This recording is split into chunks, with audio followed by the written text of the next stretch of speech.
और आज के इस वीडियो सेशन में हम लोग डिस्कस करने वाले हैं पौधे में श्वसन की। जी हाँ दोस्तों, आपका ये टॉपिक भी प्लांट फिजियोलॉजी का ही हिस्सा है और इस टॉपिक से भी बहुत सारे क्वेश्चन आपके एग्जाम में देखने को मिलते हैं, तो इस टॉपिक को समझना भी बहुत ही ज़रूरी है। तो आइए बिना अपने समय को गंवाए हुए शुरू करते हैं आज के इस सेशन की और देखते हैं एग्जाम रेलेवेंट क्या कुछ सीख पाते हैं। मेरे मित्र, हम लोग का टॉपिक है पौधे में श्वसन, जिसको हम लोग इंग्लिश में क्या कहते हैं, तो इसी को हम लोग इंग्लिश में रेस्पिरेशन इन प्लांट कहते हैं। मेरे मित्र, आप सभी कहेंगे कि गुरुजी पौधे में श्वसन किस तरह से होता है। इसको समझाने से पहले आप हमको ये बताओ कि ये श्वसन क्या होता है, रेस्पिरेशन क्या होता है। तो मेरे मित्र, बड़ा ही सरल सा चीज़ है और आप सभी हमेशा ध्यान में रखेंगे कि किसी भी जीव के बॉडी में जो ऊर्जा का निष्कासन होता है वो इसी रिस्पिरेशन प्रोसेस के थ्रू होता है, इसी श्वसन प्रक्रिया के थ्रू होता है। यानी कि आप ये कह सकते हो कि गुरुजी वैसा प्रक्रिया जिसके थ्रू जीवों में ऊर्जा का निष्कासन किया जाता है क्या कहलाता है, श्वसन कहलाता है। ध्यान में रखेंगे कि जीव के रूप में आप प्लांट को भी देखते हैं और एनिमल को भी देखते हैं, तो आप सरल शब्दों में हमेशा ध्यान में रखेंगे कि the process by which the energy is released from the food material is known as respiration. क्या कहेंगे? The process by which energy is released from the food material is known as respiration. ध्यान में रखिएगा कि जब आप ऊर्जा का निष्कासन करेंगे तो किससे करेंगे?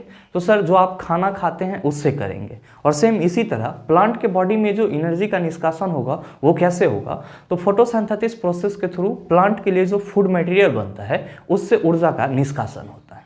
तो आप चाहें तो इस चीज़ को नोट कर सकते हैं। क्या नोट कर सकते हैं? The process by which energy is released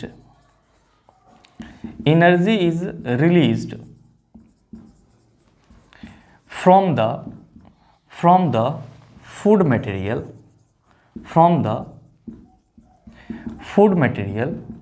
is known as respiration। या फिर आप चाहें तो इसको हिंदी में भी डिफाइन कर सकते हैं और सरल शब्दों में डिफाइन कर सकते हैं। क्या लिख सकते हैं? आप सभी लिखेंगे कि वैसी प्रक्रिया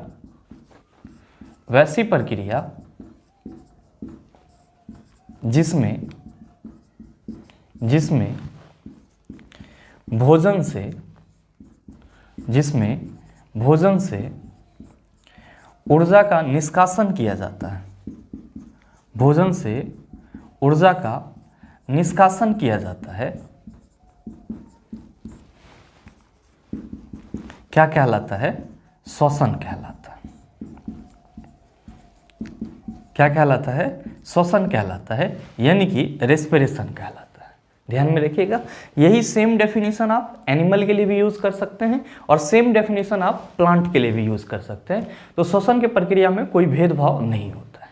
अब सवाल ये है कि गुरुजी श्वसन की प्रक्रिया में किस तरह से ऊर्जा का निष्कासन होता है। तो मेरे मित्र, आप सभी ध्यान में रखेंगे कि हर एक जीव के लिए ऑक्सीजन बहुत ही ज़रूरी होता है। और आप सभी क्या कहते हैं, ये जो ऑक्सीजन हम लोग इनहेल करते हैं ये एक्चुअली में रेस्पिरेशन के प्रोसेस के थ्रू ही करते हैं और रेस्पिरेशन के प्रोसेस के लिए ही करते हैं। और आपके बॉडी में जो ऑक्सीजन जाता है वो एक्चुअली में क्या करता है, तो आपके बॉडी में जो फूड मटेरियल होता है या फिर प्लांट के बॉडी में जो फूड मटेरियल होता है उसको ये ऑक्सीकृत कर देता है। और ऑक्सीकृत करने के बाद क्या करता है, तो एटीपी के रूप में ऊर्जा का निष्कासन करता है और उसी एटीपी के रूप में जो ऊर्जा का निष्कासन होता है उसका क्या किया जाता है, यूज़ किया जाता है। मतलब साफ है, आप सरल शब्दों में ये भी कह सकते हैं कि गुरुजी जब हम ये कह रहे हैं कि वैसी प्रक्रिया जिसमें भोजन से ऊर्जा का निष्कासन किया जाता है श्वसन कहलाता है, और आप कह रहे हो कि ये यहाँ पे ऑक्सीजन की उपस्थिति में होता है, तो जाहिर सी बात है कि अगर हम इसके लिए एक शब्द समीकरण लिखना चाहें तो हम लोग क्या लिख सकते हैं? तो हम लोग लिख सकते हैं कि जो फूड है वो क्या होगा, ऑक्सीडाइज होगा। किसके थ्रू? तो सर ऑक्सीजन के थ्रू। तो हम लोग क्या लिख सकते हैं कि फूड प्लस O2। ध्यान में रखेंगे कि जब आपका फूड का, भोजन का ऑक्सीकरण होता है तो यहाँ पे बहुत सारे एंजाइम्स की जरूरत पड़ती है। तो आप ये भी लिख सकते हैं कि गुरुजी फूड प्लस ऑक्सीजन जब बहुत सारे एंजाइम की उपस्थिति में एक दूसरे के साथ रिएक्ट करते हैं देन ये क्या फॉर्म करता है, तब गुरुजी ये CO2 यानी कि कार्बन डाइऑक्साइड फॉर्म करता है और साथ ही साथ H2O फॉर्म करता है और क्या रिलीज करता है, तो ऊर्जा रिलीज करता है। और ये ऊर्जा किस रूप में होता है, तो ATP के रूप में होता है और इस ATP का फुल फॉर्म क्या होता है, एडिनोसिन ट्राइफॉस्फेट होता है। ध्यान दीजिएगा कि यहाँ पे श्वसन की प्रक्रिया में जो फूड है यानी कि जो भोजन होता है वो क्या होता है, तो गुरुजी ऑक्सीजन के साथ ऑक्सीकृत हो जाता है। क्या हो जाता है, ऑक्सीजन के साथ ऑक्सीकृत हो जाता है और तब जाकर के आपको क्या मिलता है, CO2 और H2O मिलता है और साथ ही साथ क्या होता है, तो ऊर्जा का निष्कासन होता है। आप कहेंगे कि गुरुजी हम लोगों ने पीछे के सेशन में पढ़ा था कि प्लांट में जो फोटोसिंथेसिस की प्रोसेस होती है, प्रकाश संश्लेषण की प्रक्रिया होती है, तो उस प्रकाश संश्लेषण प्रक्रिया के उपरांत भोजन के रूप में प्लांट में ग्लूकोज का फॉर्मेशन होता है। तो क्या यहाँ पे ग्लूकोज का ऑक्सीकरण होता है, बिल्कुल सही सोच रहे हैं। और ध्यान में रखेंगे कि अगर आप इसी इक्वेशन को कुछ दूसरे रूप में लिखेंगे तो आप सभी कैसे लिख सकते हैं, तो आप सभी यहाँ पे फूड के लिए डायरेक्ट C6H12O6 लिख सकते हैं। क्या लिख सकते हैं, C6H12O6 लिख सकते हैं। और ध्यान दीजिएगा कि जब ये ग्लूकोज आपका ऑक्सीजन के 6 मॉलिक्यूल्स के साथ एंजाइम्स के उपस्थिति में, ध्यान में रखेंगे कि जब आपका ये ग्लूकोज ऑक्सीजन के 6 मॉलिक्यूल्स के उपस्थिति में या 6 मॉलिक्यूल्स के साथ एंजाइम्स के उपस्थिति में रिएक्ट करता है यानी कि ग्लूकोज को ऑक्सीकृत करता है, तब ये क्या फॉर्म करता है, तो 6CO2 यानी कि 6 मॉलिक्यूल्स कार्बन डाइऑक्साइड का फॉर्म करता है और साथ ही साथ क्या फॉर्म करता है, तो गुरुजी 6 मॉलिक्यूल्स वाटर का फॉर्म करता है और क्या रिलीज करता है, तो गुरुजी एनर्जी रिलीज करता है। क्या रिलीज करता है, एनर्जी रिलीज करता है, जो कि किस फॉर्म में होता है, तो आप सभी कहते हैं ATP के फॉर्म में होता है। और यही आपका क्या हो जाता है, तो रेस्पिरेशन के लिए, श्वसन के लिए आपका एक इक्वेशन हो जाता है, रासायनिक समीकरण हो जाता है। तो अगर आपसे कोई ये पूछे कि श्वसन के लिए रासायनिक समीकरण क्या होता है, तो आप सभी क्या कहेंगे, C6H12O6 प्लस 6O2 एंजाइम्स की उपस्थिति में क्या रिलीज करता है, तो 6CO2 plus 6H2O plus energy किस रूप में, तो सर ATP के रूप में। मेरे मित्र आप सभी यहाँ पे क्या देख रहे हैं, आप सभी यहाँ पे देख रहे हैं कि ऑक्सीजन की उपस्थिति में ग्लूकोज जो है ये सारी चीजें प्रोड्यूस कर रहा है। और आप सभी ने कई दफा इस चीज को पढ़ा भी है कि गुरुजी ऑक्सीजन की उपस्थिति में कोई भी पदार्थ क्या होता है, जलता है यानी कि बर्न होता है। तो क्या यहाँ पे ग्लूकोज जो है वो जलता है या फिर हम लोगों के बॉडी में ग्लूकोज जलता है, ऑब्वियसली। और मेरे मित्र आप सभी ध्यान में रखेंगे कि श्वसन जो है वो आपका एक प्रकार का स्लो कंबसन का एग्जाम्पल होता है, यानी कि धीमा दहन का उदाहरण होता है। श्वसन की प्रक्रिया में क्या होता है, श्वसन की प्रक्रिया में एक्चुअली जो आपका ग्लूकोज होता है वो ऑक्सीजन की उपस्थिति में धीरे धीरे जलता है और धीरे धीरे जलने के फलस्वरूप ही क्या होता है, तो ATP के रूप में ऊर्जा का निष्कासन होता है। तो आप ये कह सकते हैं कि गुरुजी श्वसन की जो प्रक्रिया है वो एक स्लो कंबसन का उदाहरण होता है। और आप ये चीज भी ध्यान में रखेंगे। और साथ ही साथ ध्यान में रखिएगा ये जो आपका पूरा प्रोसेस है ये कहाँ पे होता है, तो आप सभी कहेंगे कि गुरुजी किसी न किसी ऑर्गेनिज्म में होगा, चाहे प्लांट में हो या फिर एनिमल में हो। तो आप ये भी कह सकते हैं कि श्वसन जो है वो क्या है, एक प्रकार का जैविक प्रक्रिया है। क्या है सर, एक प्रकार का जैविक प्रक्रिया है यानी कि ऑर्गेनिक प्रोसेस है। तो हमेशा ध्यान में रखेंगे श्वसन क्या होता है, आप कहेंगे वैसी प्रक्रिया जिसमें भोजन से ऊर्जा का निष्कासन किया जाता है, श्वसन कहलाता है। या फिर the process by which energy is released from the food material is known as respiration. इसमें क्या होता है, तो गुरुजी फूड जो है वो ऑक्सीजन के साथ रिएक्ट करता है, देन ये कार्बन डाइऑक्साइड, वाटर और ऊर्जा का निष्कासन करता है। और एज अ समीकरण हम लोग लिख सकते हैं C6H12O6 प्लस 6O2 एंजाइम्स की उपस्थिति में क्या प्रोड्यूस करता है, तो 6CO2 plus 6H2O plus energy. साथ ही आप सभी ध्यान में रखेंगे कि श्वसन की प्रक्रिया के थ्रू जो आपका प्रोडक्ट बनता है उसमें मेन प्रोडक्ट सिर्फ और सिर्फ क्या होता है, तो सिर्फ और सिर्फ एनर्जी होता है, जो कि आपको ATP के रूप में मिलता है। इसका मतलब ये हुआ कि श्वसन प्रक्रिया का मुख्य उत्पाद किसको माना जाता है, तो एनर्जी को माना जाता है। किसको माना जाता है, एनर्जी को माना जाता है, यानी कि ऊर्जा को माना जाता है।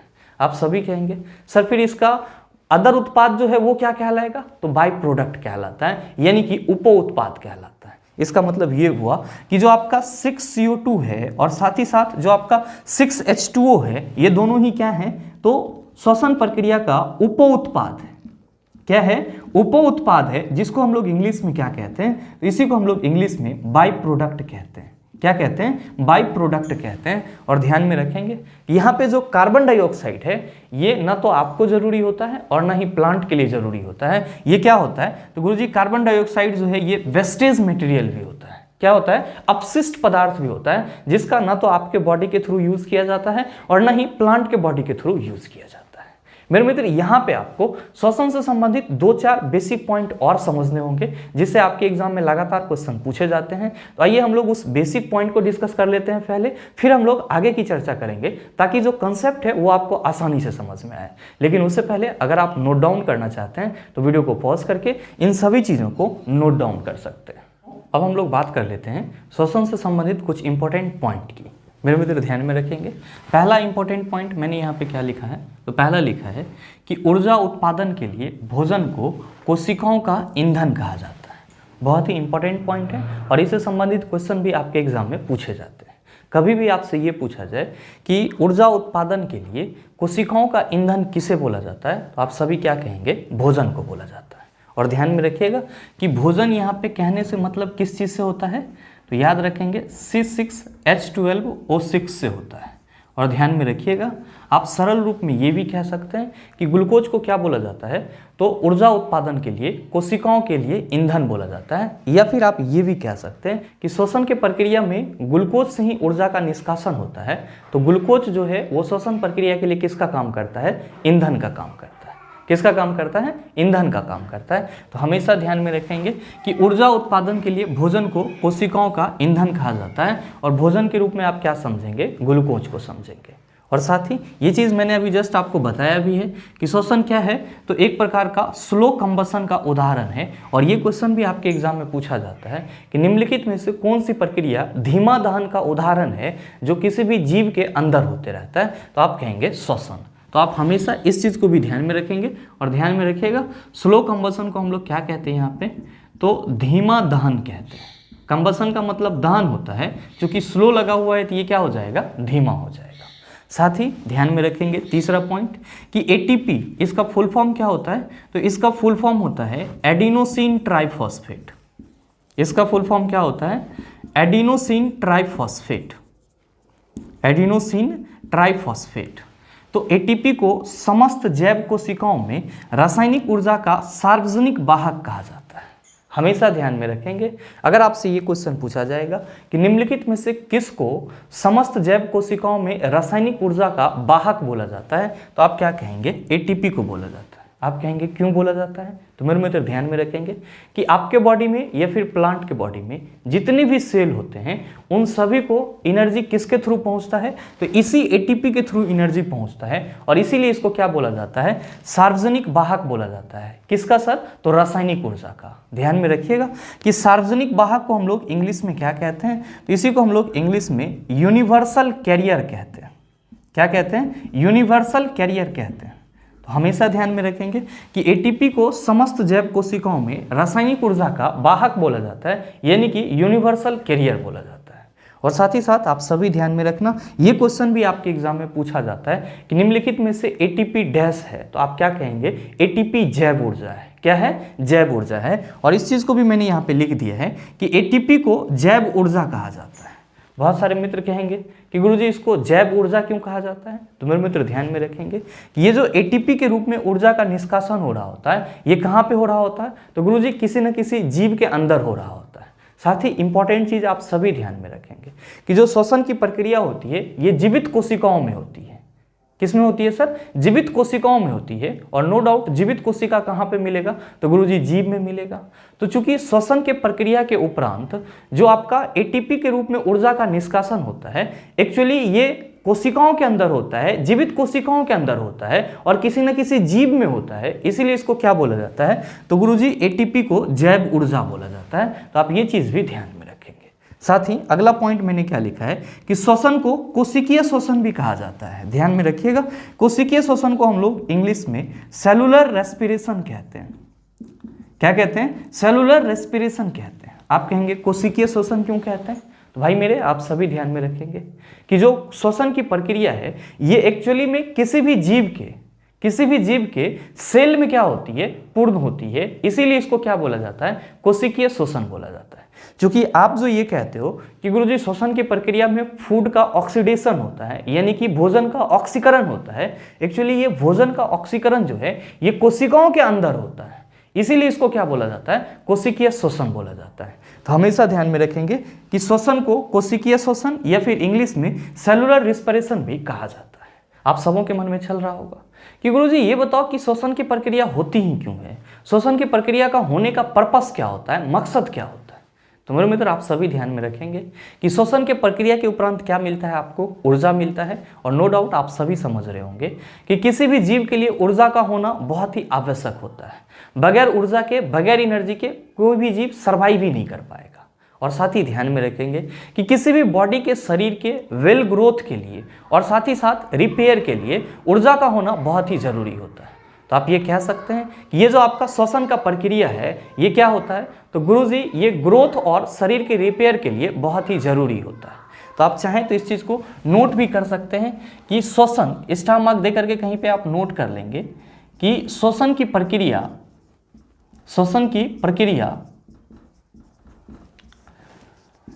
किसी भी जीव के ग्रोथ यानी कि विकास, वृद्धि एवं रिपेयर के लिए आवश्यक होता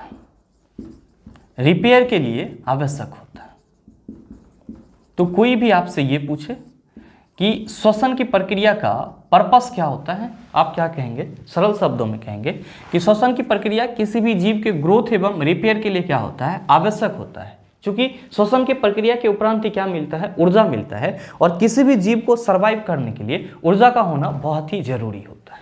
आप कहेंगे कि चलो सर श्वसन को तो हमने अच्छे से समझ लिया, लेकिन ये बताओ कि श्वसन की प्रक्रिया कितने प्रकार की होती है। मेरे मित्र आप सभी ध्यान में रखेंगे कि श्वसन की प्रक्रिया दो तरह से होती है, या आप ये भी कह सकते हो कि श्वसन दो प्रकार के होते हैं।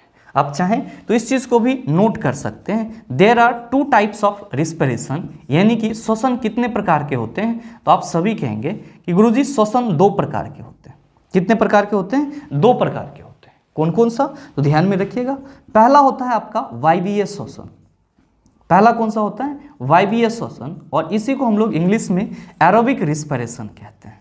क्या कहते हैं, एरोबिक रिस्पिरेशन कहते हैं। और ध्यान में रखेंगे कि दूसरा होता है आपका अवायवीय श्वसन। दूसरा कौन सा होता है, अवायवीय श्वसन, जिसको हम लोग इंग्लिश में क्या कहते हैं, इसको हम लोग इंग्लिश में एनारोबिक रिस्पिरेशन कहते हैं।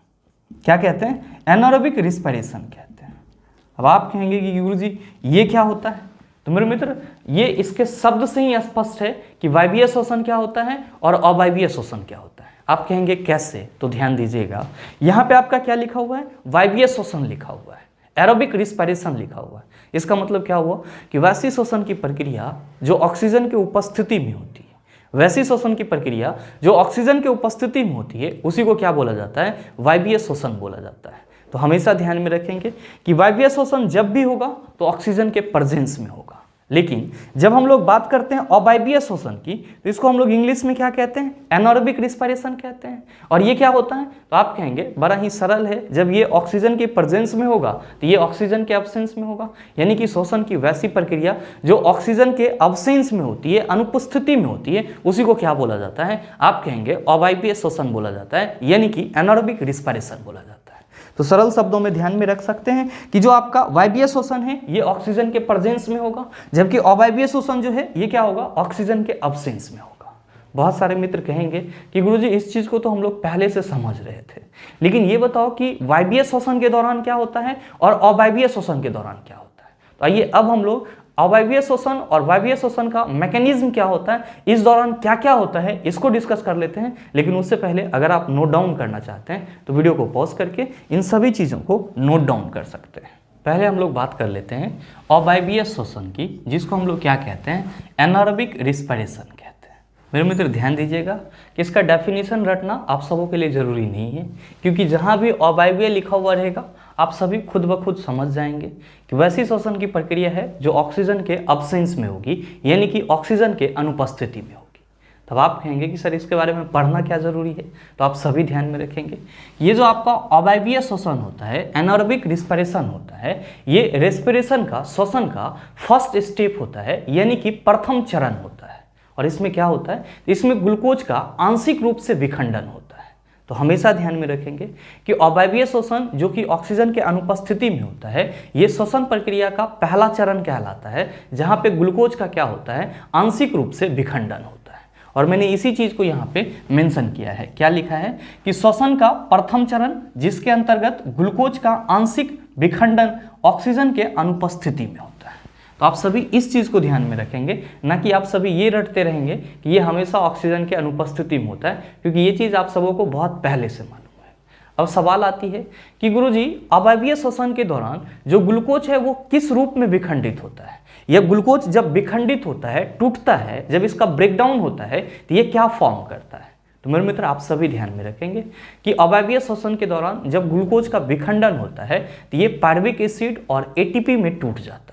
और ध्यान में रखेंगे कि अवायवीय श्वसन के दौरान जो आपका ग्लूकोज का आंशिक रूप से विखंडन होता है, इसमें जो ये पायरुविक एसिड और एटीपी में टूटता है, उसमें कितना पायरुविक एसिड होता है, तो 2 पायरुविक एसिड होता है, और साथ ही साथ 2 एटीपी में ये क्या होता है, विखंडित हो जाता है, टूट जाता है। और हमेशा ध्यान में रखिएगा कि जो अवायवीय श्वसन की प्रक्रिया होती है ये कहाँ पे होती है, तो कोशिका के कोशिका द्रव में होती है, यानी कि साइटोप्लाज्म में होती है। आप सबों को परेशान नहीं होना है, मैंने यहाँ पे लिख दिया है, ध्यान देंगे कि ये आपका क्या है, तो आप कहेंगे श्वसन प्रक्रिया का प्रथम चरण है। क्या होगा इसमें, तो आप कहेंगे कि गुरुजी इसमें जो C6H12O6 है, यानी कि जो ग्लूकोज है उसका आंशिक रूप से विखंडन होगा, और आंशिक रूप से विखंडन होगा तो हमको क्या मिलेगा, आप कहेंगे पायरुवेट मिलेगा। ध्यान में रखिएगा, इसी को हम लोग पायरुविक एसिड भी कहते हैं। क्या कहते हैं इसी को हम लोग पायरुविक एसिड भी कहते हैं। तो आप सभी ध्यान में रखेंगे कि पायरुवेट और पायरुविक एसिड दोनों एक ही चीज होता है। तो जब ग्लूकोज का आंशिक रूप से विखंडन होगा तब आपको क्या मिलेगा, पायरुवेट मिलेगा, और साथ ही साथ कितना एटीपी ऊर्जा मिलेगा, तो 2 एटीपी ऊर्जा मिलेगा। ध्यान में रखिएगा कि ये जो आपका पायरुविक एसिड होता है इसका फॉर्मूला क्या होता है, तो इसका फॉर्मूला होता है CH3COCOOH।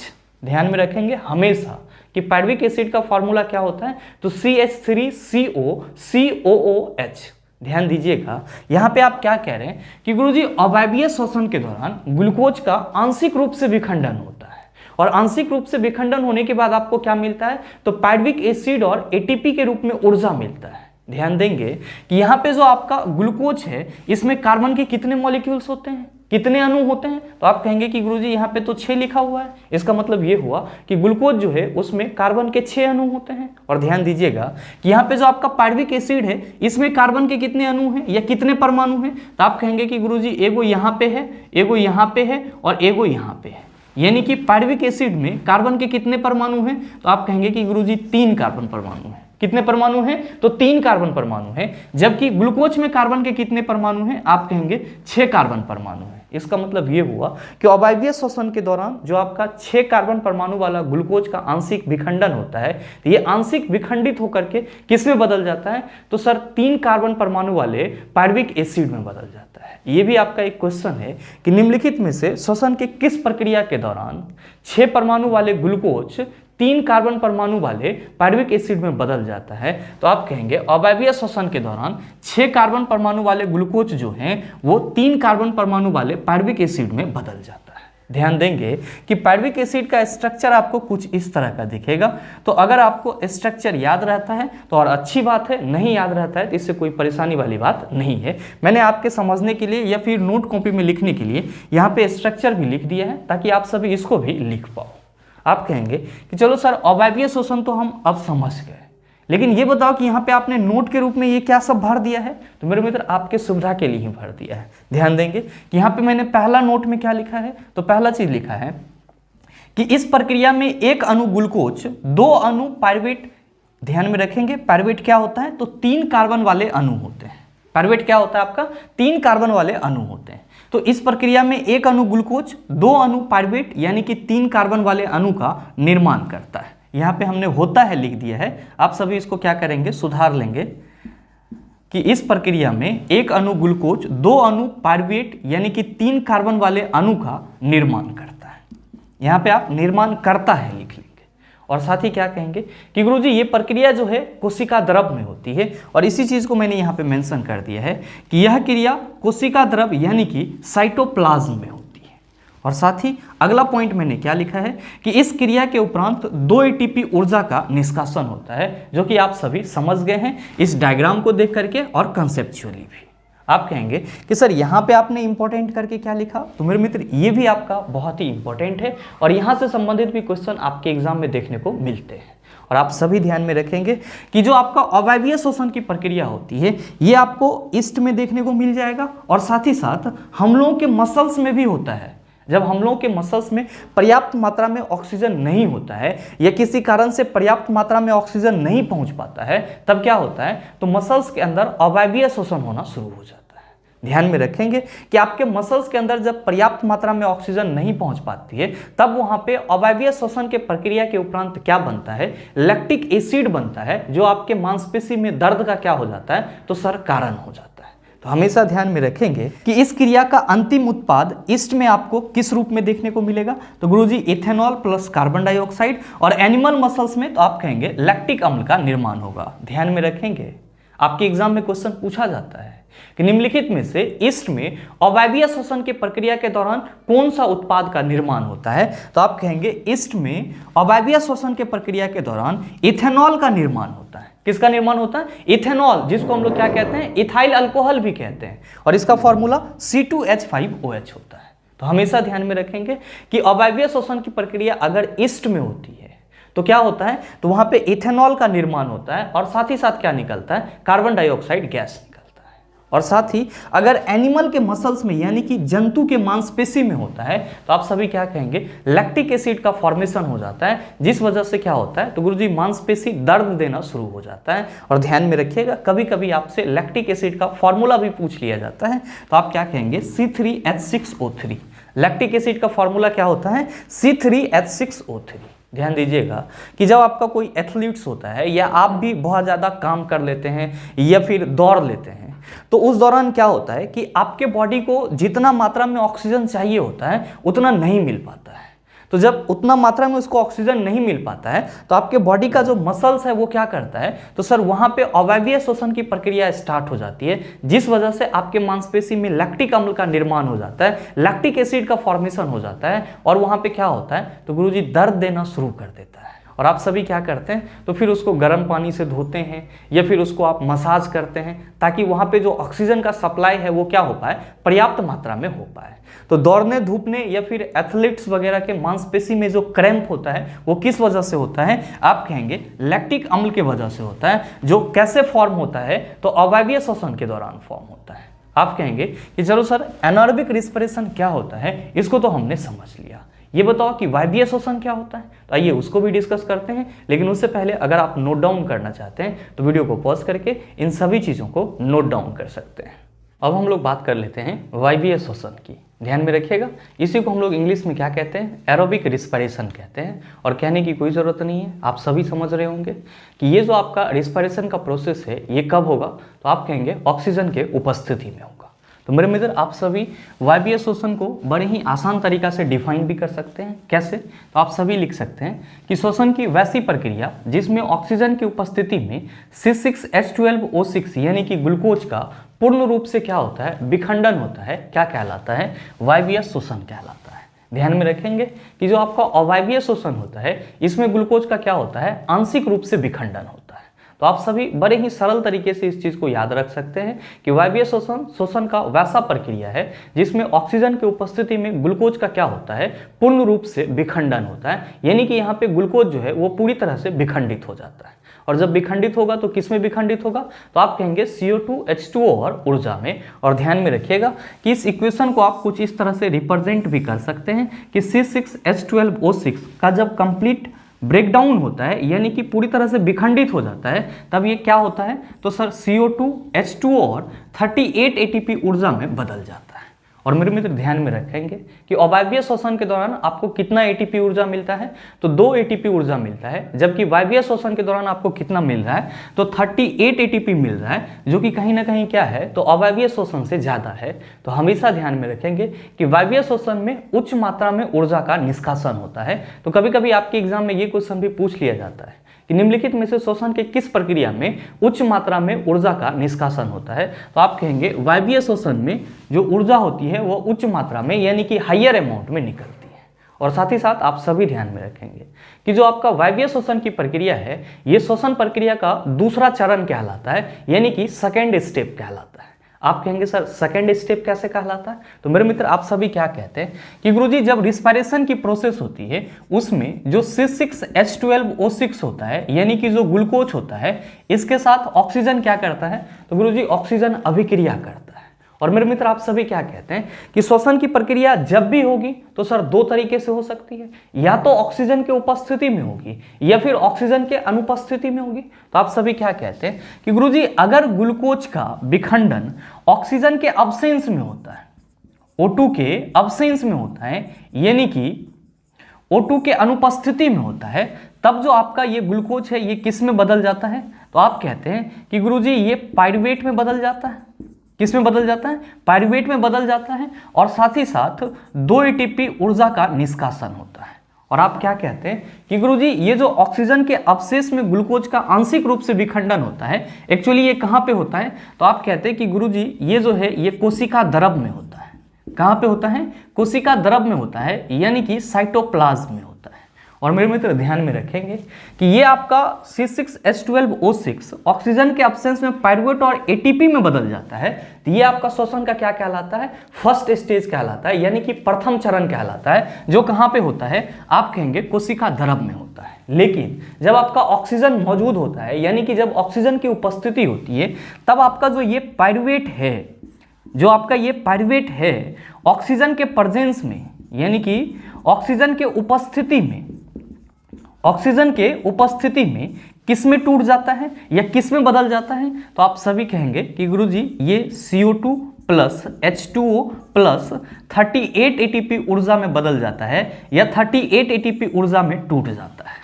मेरे मित्र आप क्या देख रहे हैं कि पहले स्टेज में जो आपका ग्लूकोज है वो पायरुवेट और एटीपी में चेंज हो रहा है, 2 एटीपी में चेंज हो रहा है, और फिर दूसरे स्टेप में क्या हो रहा है, तो ये जो आपका पायरुवेट है ये ऑक्सीजन की उपस्थिति में पूर्ण रूप से विखंडित होकर के CO2 H2O और 38 एटीपी ऊर्जा का निष्कासन कर रहा है। तो ये आपका क्या कहलाता है, तो गुरुजी ये सेकेंड स्टेज कहलाता है।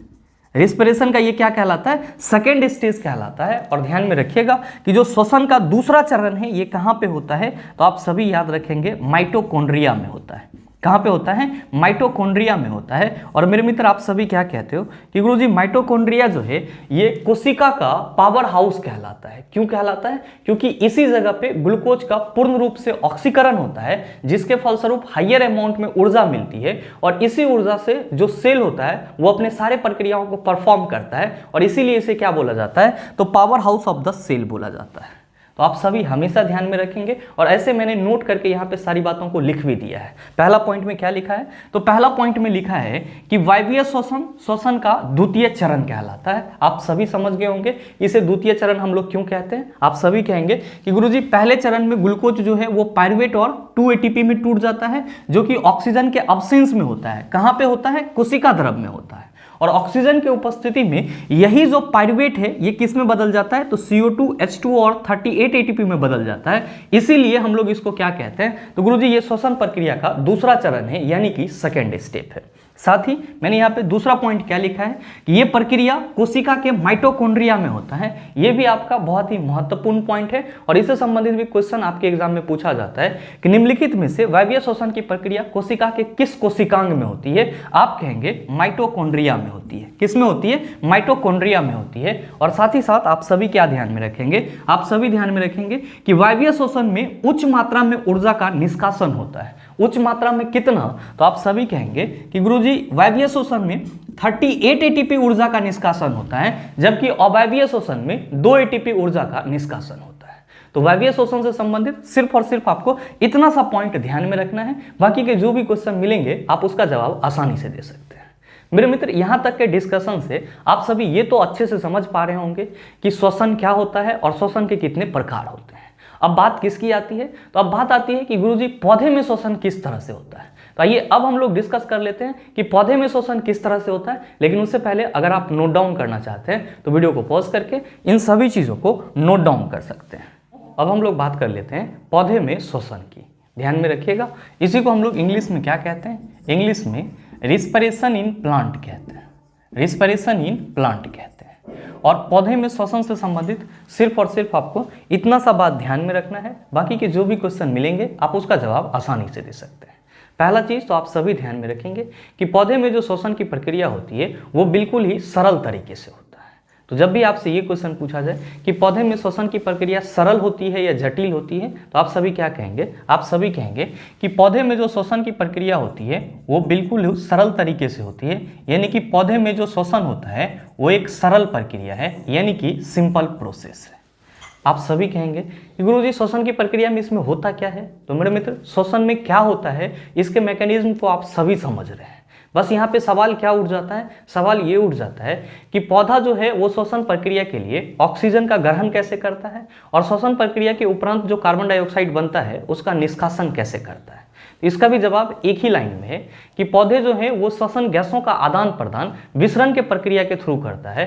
और एक्चुअली में जो पौधे में श्वसन की प्रक्रिया होती है या फिर जो विसरण के प्रक्रिया के थ्रू ये श्वसन गैसों का आदान प्रदान करता है, ये अपने शरीर के सतह से करता है, यानी कि अपने शरीर के सरफेस से करता है। और इसके पास श्वसन के लिए कोई स्पेशल ऑर्गन नहीं होता है। तो आप सभी ये भी कह सकते हैं कि गुरुजी पौधे में श्वसन गैसों का आदान प्रदान शरीर की सतह द्वारा विसरण की प्रक्रिया से होता है। आपका ये क्वेश्चन भी पूछा जाता है कि निम्नलिखित में से पौधे में श्वसन गैसों का आदान प्रदान किस प्रक्रिया से होता है? तो आप सभी याद रखेंगे कि विसरण की प्रक्रिया से होता है, जिसको हम लोग इंग्लिश में क्या कहते हैं? तो इसी को हम लोग इंग्लिश में डिफ्यूजन कहते हैं। क्या कहते हैं? डिफ्यूजन कहते हैं।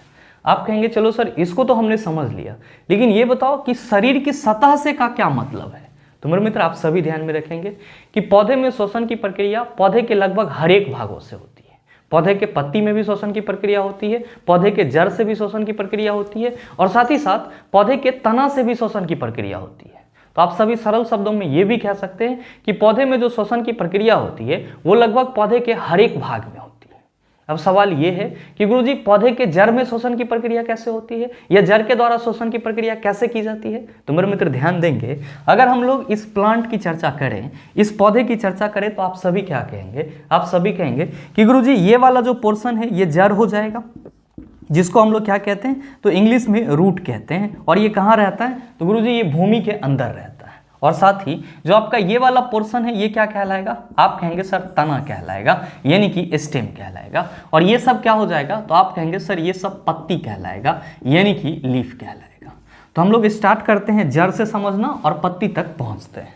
ध्यान देंगे, आप सबों को मैंने पीछे के सेशन में बताया है कि जो पौधे का जड़ होता है उसमें क्या होता है? रूट हेयर होता है, जिसको हम लोग शुद्ध हिंदी में क्या कहते हैं? मूल रोम कहते हैं।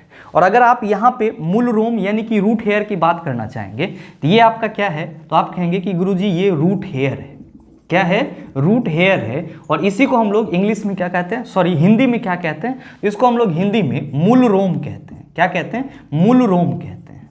और मेरे मित्र ध्यान में रखेंगे कि ये जो रूट हेयर होता है ये किस प्रकार के कोशिका से बना होता है? तो आप सभी याद रखना कि रूट हेयर जो है ये एपिडर्मल कोशिका से बना होता है। ये भी आपका एक क्वेश्चन है कि प्लांट का जो रूट हेयर होता है वो किस प्रकार के कोशिका से बना होता है? आप कहेंगे एपिडर्मल कोशिका से बना होता है।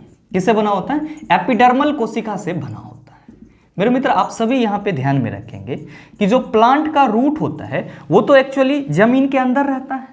तो मिट्टी में जो एयर के कण होते हैं, यानी कि वायु के जो छोटे छोटे मॉलिक्यूल्स होते हैं, उसको रूट हेयर क्या करता है? अवशोषित करता है।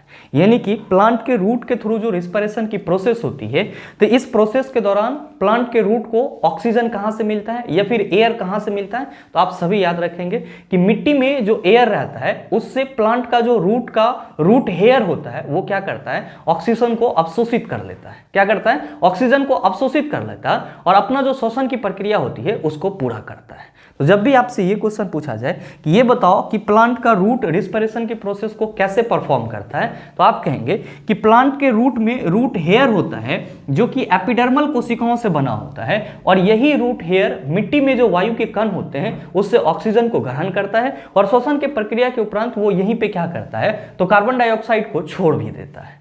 तो आप सभी क्या कहेंगे कि चलो सर रूट हेयर कैसे श्वसन की प्रक्रिया करता है ये तो हम समझ रहे हैं, लेकिन ये बताओ कि तना से कैसे होता है। तो मेरे मित्र ध्यान में रखेंगे कि आपका जो ये रूट हेयर है ये नए वृक्षों में देखने को मिलता है, लेकिन जैसे ही जैसे आपका वृक्ष पुराना हो जाता है, पौधा आपका पुराना हो जाता है, तो ये रूट हेयर क्या होता है, पूरी तरह से खत्म हो जाता है। तब प्लांट में रूट के थ्रू जो रिस्पायरेशन करने की क्षमता होती है वो क्या हो जाती है, घट जाती है, कम जाती है। और ऐसे स्थिति में क्या होता है, तो जो प्लांट का तना होता है, तो जैसे ही आप कह रहे हैं कि गुरुजी जब वृक्ष पुराना होगा तो प्लांट का रूट हेयर खत्म हो जाएगा, तो जाहिर सी बात है कि प्लांट का तना भी क्या हो जाएगा, पुराना हो जाएगा। और आप सभी ने देखा होगा कि जब कोई पेड़ आपका बहुत ज्यादा दिन का हो जाता है या बहुत ज्यादा पुराना हो जाता है तो उसका जो तना वाला ऊपर वाला सरफेस होता है वो क्या होता है, तो गुरुजी फट सा जाता है। कैसा जाता है सर, फट सा जाता है। और इसको हम लोग क्या कहते हैं, तो तना के ऊपर जो आपको फटा हुआ लेयर दिखाई पड़ता है, एक्चुअली में उसी को क्या बोला जाता है, वातरंध्र बोला जाता है।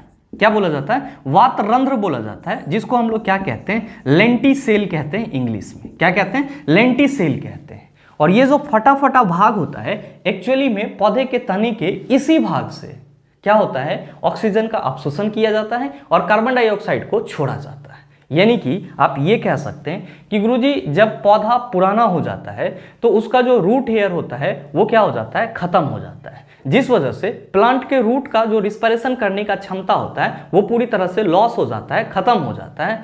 तब प्लांट के तना के ऊपर में जो लेंटिसेल होता है, जिसको हम लोग वातरंध्र कहते हैं, ये क्या करता है, तो श्वसन के लिए श्वसन गैसों का आदान प्रदान करता है, यानी कि वायुमंडल से ऑक्सीजन को ग्रहण करता है और फिर श्वसन के प्रक्रिया के उपरांत क्या करता है, कार्बन डाइऑक्साइड को छोड़ता है। तो ध्यान में रखिएगा, अगर आपसे क्वेश्चन ये पूछा जाए कि पौधे के तना के किस हिस्से से श्वसन की प्रक्रिया होती है, आप कहेंगे वातरंध्र से, यानी कि लेंटिसेल से। पौधे के जड़ के किस हिस्से से श्वसन की प्रक्रिया होती है, आप कहेंगे पौधे के जड़ के रूट हेयर से, यानी कि मूल रोम से श्वसन की प्रक्रिया क्या होती है, परफॉर्म होती है। अब बात किसकी रह जाती है, बात रह जाती है पत्ती की। तो मेरे मित्र आप सबों को मालूम है कि पत्ती में क्या रहता है, आप कहते हैं सर टीनी होल्स रहता है, छोटा रंध्र होता है। और इसी रंध्र के थ्रू क्या होता है, तो ऑक्सीजन गैस प्लांट के अंदर जाता है और कार्बन डाइऑक्साइड बाहर आता है। मतलब साफ है कि पौधे के पत्ती के द्वारा जो श्वसन की प्रक्रिया होती है वो एक्चुअली में पत्ती में जो स्टोमाटा होता है उसके थ्रू हो रहा होता है। और बहुत ही सरल सा मैकेनिज्म है कि पौधे में जब भी श्वसन की प्रक्रिया होगी तो सिंपल तरीके से होगी। यहाँ पे सिर्फ और सिर्फ हम लोगों को ये समझना होगा कि श्वसन गैसों का आदान प्रदान कैसे होता है। बाकी का इसमें जब एरोबिक या एनारोबिक रिस्पायरेशन की बात करेंगे तो उसका वही मैकेनिज्म होगा जो आप सबों ने अभी पढ़ा है। तो आप सरल शब्दों में ये कह सकते हैं कि सर इसका मतलब ये हुआ कि पौधे के हर एक भाग से क्या होती है, श्वसन की प्रक्रिया होती है। पौधे के पत्ती से जब श्वसन की प्रक्रिया की बात करेंगे तो आप क्या कहेंगे कि पत्ती में टीनी होल्स होता है, छोटा छिद्र होता है, जिसको हम लोग रंध्र कहते हैं। और इसी रंध्र से क्या होता है, तो प्लांट में ऑक्सीजन अंदर जाता है और कार्बन डाइऑक्साइड बाहर आता है। जबकि पौधे के तना में जो लेंटिसेल होता है, वातरंध्र होता है, उसके थ्रू क्या होता है, तो ऑक्सीजन गैस का अवशोषण होता है और कार्बन डाइऑक्साइड का निष्कासन होता है। और जब हम लोग प्लांट के रूट की बात करते हैं तो हम लोग क्या कहते हैं कि प्लांट के रूट में जो रूट हेयर होता है उससे क्या होता है, ऑक्सीजन गैस का अवशोषण होता है और साथ ही साथ कार्बन डाइऑक्साइड गैस का निष्कासन होता है। कुल मिला के पौधे के हर एक भाग से क्या होती है, श्वसन की प्रक्रिया होती है। और पौधे में जो श्वसन की प्रक्रिया होती है वो आपका किस प्रकार का प्रक्रिया होता है, आप कहेंगे कि सर वो सरल प्रक्रिया होता है, यानी कि सिंपल प्रोसेस होता है। मेरे मित्र यहाँ पे एक चीज और आप सभी ध्यान में रखेंगे, आप सभी देखे होंगे कि बाढ़ के दिनों में जब फ्लड आ जाता है तो जो आपका खेत खलिहान होता है या फिर जंगल वगैरह रहता है उसमें बहुत ज़्यादा पानी भर जाता है। या सरल तौर पे आप ये कह सकते हैं कि गुरुजी अगर किसी प्लांट के जड़ में बहुत लंबे समय तक अगर पानी रह जाता है तो प्लांट आपका क्या होता है, सूखना शुरू कर देता है। तो हम लोग गाँव घर के भाषा में क्या कहते हैं कि अच्छा प्लांट के जड़ में बहुत ज़्यादा दिन तक पानी रह गया, इस वजह से प्लांट क्या हो गया, सूख गया, यानी कि डेड हो गया। मेरे मित्र इसमें एक्चुअल रीजन ये होता है कि आप सभी ने अभी जस्ट देखा है कि पौधे में श्वसन की प्रक्रिया उसके जड़ से भी होती है। और पौधे का जो जड़ होता है वो पौधे के लिए बहुत ही इंपॉर्टेंट भाग होता है, क्योंकि प्रकाश संश्लेषण के लिए जो आपका जल और खनिज लवण है वो कहाँ से अवशोषित किया जाएगा, जड़ के थ्रू ही अवशोषित किया जाएगा। और साथ ही साथ जो श्वसन की प्रक्रिया होगी वो भी कहाँ से होगी, तो गुरुजी जड़ में ही होगी। तो जब पौधे के जड़ में बहुत लंबे समय तक क्या रहता है, पानी स्टोर हो जाता है, तो जो पौधे का रूट है वो श्वसन की प्रक्रिया को परफॉर्म नहीं नहीं कर पाता है। और आप सभी समझ रहे हैं कि अगर श्वसन की प्रक्रिया चाहे आप हो या फिर प्लांट हो, इन दोनों में प्रॉपर रूप से नहीं हो पाएगा तो वो क्या हो जाएगा, तो सर दम तोड़ देगा।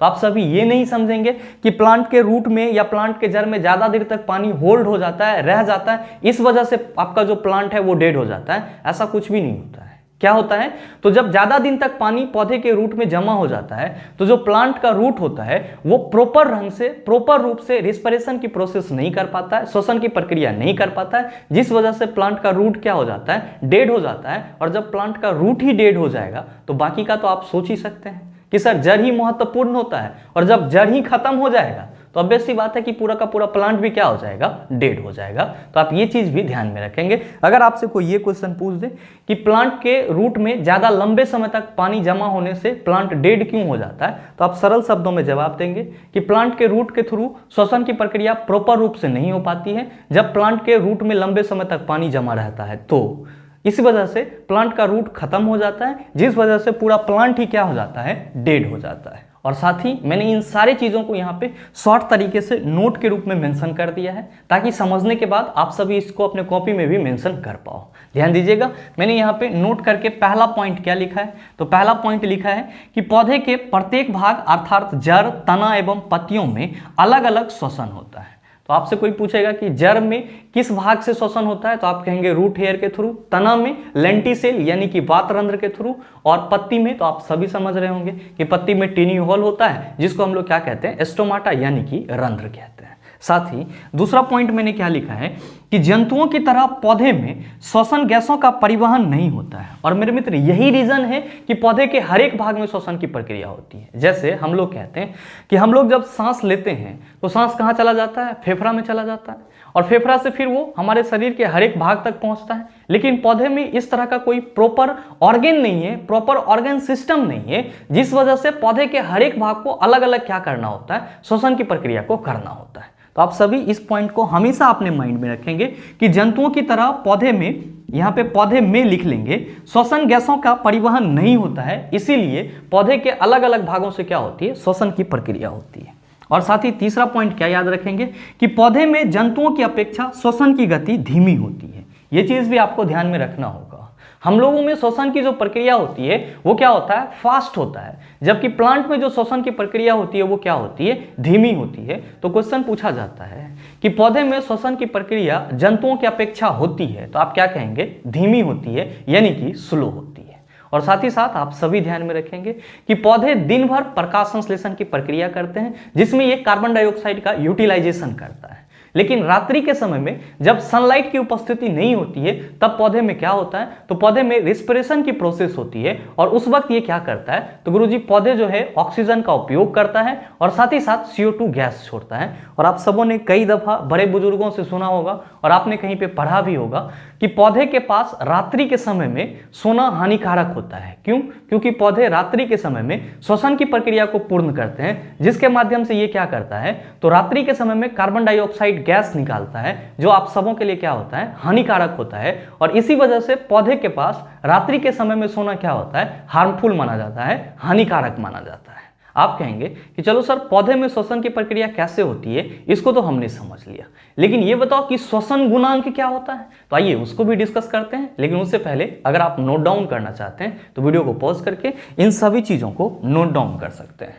अब हम लोग डिस्कस कर लेते हैं श्वसन गुणांक की। ध्यान में रखिएगा, श्वसन गुणांक को हम लोग इंग्लिश में क्या कहते हैं, इसी को हम लोग इंग्लिश में रिस्पिरेटरी क्वोशेंट कहते हैं, या फिर शॉर्ट फॉर्म में क्या कहते हैं, हम लोग RQ कहते हैं। बड़ा ही सरल सा चीज है। आप सभी ध्यान में रखेंगे कि श्वसन की प्रक्रिया के उपरांत कौन सा गैस निकलता है, तो आप कहते हैं CO2।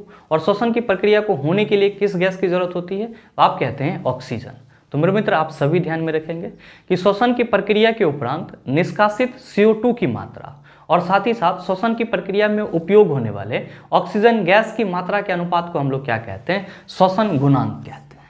तो जब भी आपसे ये क्वेश्चन पूछा जाए कि श्वसन गुणांक RQ क्या होता है, तो आप सभी कहेंगे कि श्वसन की प्रक्रिया में निष्कासित CO2 की मात्रा और साथ ही साथ श्वसन की प्रक्रिया के लिए उपयोग में लाई जाने वाली ऑक्सीजन की मात्रा, दोनों के अनुपात को हम लोग क्या कहते हैं, श्वसन गुणांक कहते हैं। और आपके सुविधा के लिए मैंने यहाँ पे इस चीज को मेंशन कर दिया है कि श्वसन क्रिया में निकली हुई CO2 तथा अवशोषित O2 के अनुपात को क्या कहा जाता है, श्वसन गुणांक, या फिर शॉर्ट फॉर्म में RQ कहा जाता है। और एज अ फॉर्मूला आप इसको कैसे रिप्रेजेंट कर सकते हैं, तो एज अ फॉर्मूला आप सभी इसको रिप्रेजेंट कर सकते हैं कि RQ इक्वल टू, यानी कि रेस्पिरेटरी क्वोशेंट इक्वल टू निष्कासित CO2 का आयतन बटा अवशोषित O2 का आयतन। क्या लिखेंगे, RQ इक्वल टू निष्कासित CO2 यानी कि कार्बन डाइऑक्साइड का आयतन और साथ ही साथ अवशोषित O2 का आयतन, दोनों का ही अनुपात क्या कहलाएगा, तो आप सभी याद रखेंगे कि श्वसन गुणांक कहलाएगा। और साथ ही आप सभी श्वसन गुणांक से संबंधित 2-3 महत्वपूर्ण बातें ध्यान में रखेंगे। पहला चीज, आपसे क्वेश्चन ये पूछा जाता है कि शर्करा के लिए श्वसन गुणांक का मान कितना होता है, तो आप सभी ध्यान में रखेंगे कि शर्करा के लिए श्वसन गुणांक का मान 1 होता है, जबकि वसा या प्रोटीन के लिए श्वसन गुणांक का मान 1 से कम होता है। और मैंने इस चीज को यहाँ पे लिख दिया है। पहले पॉइंट में क्या लिखा है कि शर्करा के लिए श्वसन गुणांक का मान 1 होता है, और साथ ही दूसरे पॉइंट में लिखा है कि वसा या प्रोटीन के लिए श्वसन गुणांक का मान 1 से कम होता है। और साथ ही साथ आप सभी ध्यान में रखिएगा, आपके एग्जाम में कभी कभी ये क्वेश्चन भी पूछ लिया जाता है कि श्वसन गुणांक को किस यंत्र से मापा जाता है, तो आप सभी याद रखेंगे गैनोंग श्वसन मापी यंत्र से श्वसन गुणांक को मापा जाता है। और मैंने इस चीज को यहाँ पे लिख दिया है कि RQ को, यानी कि रेस्पिरेटरी क्वोशेंट को गैनोंग श्वसन मापी से मापा जाता है। किससे मापा जाता है, गैनोंग श्वसन मापी से मापा जाता है। तो श्वसन गुणांक से संबंधित अगर आपको इतना सा बात याद है तो इससे संबंधित जो भी क्वेश्चन पूछे जाएंगे आप उसका जवाब आसानी से दे सकते हैं। आप कहेंगे कि चलो सर, श्वसन की प्रक्रिया को तो हमने पूरे अच्छे से समझ लिया, लेकिन ये बताओ कि श्वसन की प्रक्रिया किसी कारक से प्रभावित भी होती है क्या? ऑब्वियसली मेरे मित्र। तो आइए अब हम लोग डिस्कस कर लेते हैं कि श्वसन की प्रक्रिया किस किस कारकों से प्रभावित होती है। लेकिन उससे पहले अगर आप नोट डाउन करना चाहते हैं तो वीडियो को पॉज करके इन सभी चीजों को नोट डाउन कर सकते हैं। अब हम लोग बात कर लेते हैं श्वसन की प्रक्रिया को प्रभावित करने वाले कारक की, यानी कि फैक्टर की। मेरे मित्र ध्यान में रखेंगे कि श्वसन की प्रक्रिया को मुख्य रूप से 3 फैक्टर क्या करते हैं, प्रभावित करते हैं। और वो 3 फैक्टर आपका कौन कौन सा है, तो पहला है आपका CO2, दूसरा है O2 और तीसरा है आपका टेम्परेचर, यानी कि तापक्रम। अब सवाल ये है कि गुरुजी ये तीनों ही फैक्टर किस तरह से प्रभावित करते हैं, तो मेरे मित्र आप सभी ध्यान में रखेंगे कि श्वसन की प्रक्रिया के लिए किसी भी जीव को कौन सी गैस की जरूरत होती है, आप कहेंगे ऑक्सीजन गैस की जरूरत होती है। तो अगर आपके नेचर में CO2 की मात्रा बढ़ जाए तो क्या आपको बराबर मात्रा में या प्रॉपर रूप से ऑक्सीजन गैस मिल पाएगी, आप कहेंगे बिल्कुल नहीं मिल पाएगी। क्या होना शुरू हो जाएगा, तो गुरुजी सफोकेशन होना शुरू हो जाएगा, यानी कि आप सभी घुटन महसूस करना शुरू कर देंगे। और सेम यही चीज किसमें होता है, तो सर प्लांट में भी होता है। अगर नेचर में, प्रकृति में CO2 की मात्रा बढ़ जाएगी तो जो श्वसन की दर है वो क्या होगा, तो सर कम हो जाएगी। तो आप सभी ध्यान में रखेंगे कि जो आपका CO2 है ये श्वसन की प्रक्रिया को किस तरह से प्रभावित करता है, तो आप सभी कहेंगे कि अगर प्रकृति में CO2 की मात्रा बढ़ जाए तो श्वसन दर क्या हो जाएगी, कम हो जाएगी। और इसी चीज को मैंने यहाँ पे लिखा है कि प्रकृति में CO2 की मात्रा बढ़ने पर श्वसन दर क्या होती है, कम हो जाती है। और साथ ही ध्यान में रखेंगे कि जब हम लोग ऑक्सीजन की बात करते हैं तो क्या कहेंगे, आप सभी याद रखेंगे कि जब तक आपके एटमॉस्फेयर में ऑक्सीजन का परसेंटेज 19% यानी कि 19% से ऊपर रहेगा, जब तक आपके वायुमंडल में यानी कि नेचर में ऑक्सीजन का प्रतिशत 19% से ऊपर रहेगा, तब तक ऑक्सीजन की मात्रा घटे या बढ़े उससे श्वसन की प्रक्रिया पर कोई प्रभाव नहीं पड़ेगा। तो आप सभी इस चीज को भी ध्यान में रखेंगे कि जब तक ऑक्सीजन की मात्रा 90% से ऊपर हो तब तक ऑक्सीजन की मात्रा घटने बढ़ने से श्वसन की क्रिया पे कोई प्रभाव नहीं होता है। तो आप इस चीज को भी ध्यान में रखेंगे। साथ ही आप सभी कहेंगे कि टेम्परेचर किस तरह से प्रभावित करता है, तो आप सभी एक शब्द में याद रखेंगे कि अगर टेम्परेचर को 0 डिग्री से लेकर के 30 डिग्री सेल्सियस तक बढ़ाया जाए तो श्वसन की दर भी क्या होगी, लगातार बढ़ती रहेगी। और इसी चीज को मैंने यहाँ पे लिख दिया है कि 0 डिग्री सेल्सियस से 30 डिग्री सेल्सियस तक ताप बढ़ने पर श्वसन दर लगातार क्या होती है, बढ़ती है। साथ ही आप सभी ध्यान में रखिएगा, कहीं कहीं पे आपको ये लिखा हुआ भी मिल जाता है कि श्वसन की जो प्रक्रिया होती है ये प्रकाश से भी प्रभावित होती है, यानी कि लाइट से भी प्रभावित होती है। लेकिन आप सभी क्या ध्यान में रखेंगे कि श्वसन की प्रक्रिया में प्रकाश का डायरेक्टली रूप से कोई प्रभाव नहीं पड़ता है।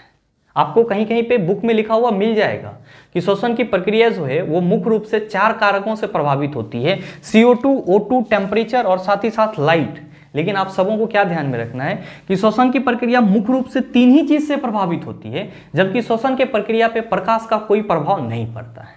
आप कहेंगे सर इसका कोई ठोस रीजन?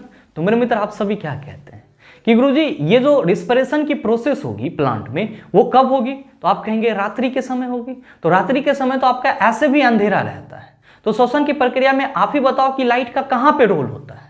तो आप सभी इस भ्रम में नहीं रहेंगे, हमेशा ध्यान में रखेंगे कि श्वसन की प्रक्रिया में जो प्रकाश है वो डायरेक्टली रूप से कोई रोल नहीं प्ले करता है, यानी कि ये डायरेक्टली रूप से श्वसन की प्रक्रिया को प्रभावित नहीं करता है।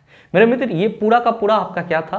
तो पौधे में श्वसन की प्रक्रिया था, और मेरे समझ से आप सभी पौधे में श्वसन किस तरह से होता है और इसकी क्या उपयोगिता होती है इसको बखूबी समझ पा रहे होंगे। और साथ ही उम्मीद करते हैं कि अब इससे संबंधित किसी भी प्रकार का क्वेश्चन दे दिया जाए आपको तो आप उसका जवाब भी आसानी से दे सकते हैं। तो मिलते हैं हम लोग फिर अपने अगले वीडियो सेशन में, तब तक के लिए best of luck, thank you, have a nice day.